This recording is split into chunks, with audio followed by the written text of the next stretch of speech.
প্রথম পুরুষ এবং মহিলা আদম এবং হাওয়া ঈশ্বর তাদের জন্য তৈরি করা একটি সুন্দর বাগানে বাস করতেন। কিন্তু শয়তান একটি ধূর্ত সর্প হিসাবে এসেছিল এবং আদম ও ইভকে প্রলুব্ধ করেছিল। ঈশ্বর কি বলেছেন এই গাছগুলোর ফল তোমরা খাবে না? সাপ ইভকে জিজ্ঞাসা করল।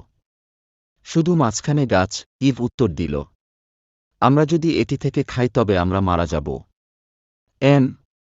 তুমি মরবে না, সাপ বলল। একটা কারণ আছে কেন ঈশ্বর চান না যে আপনি সেই গাছের ফল খান।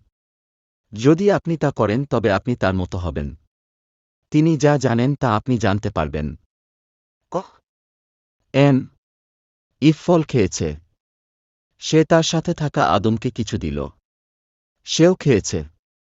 এবং একবারে তারা এমন জিনিস জানত যা তারা আগে কখনো জানত না। একটা জিনিস তারা জানত যে তারা নগ্ন। তারা নিজেদের ঢেকে রাখার জন্য একসাথে পাতা সেলাই করে।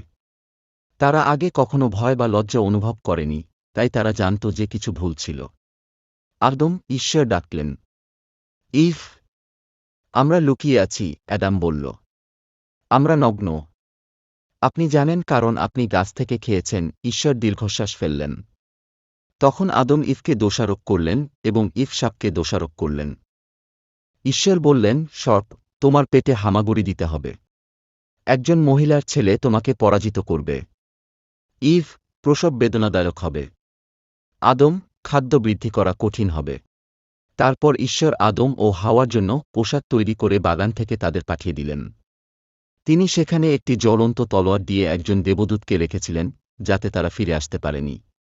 যখন তারা অবাধ্য হয়েছিল, তখন আদম এবং ইভ ঈশ্বরের বিরুদ্ধে পাপ করেছিলেন।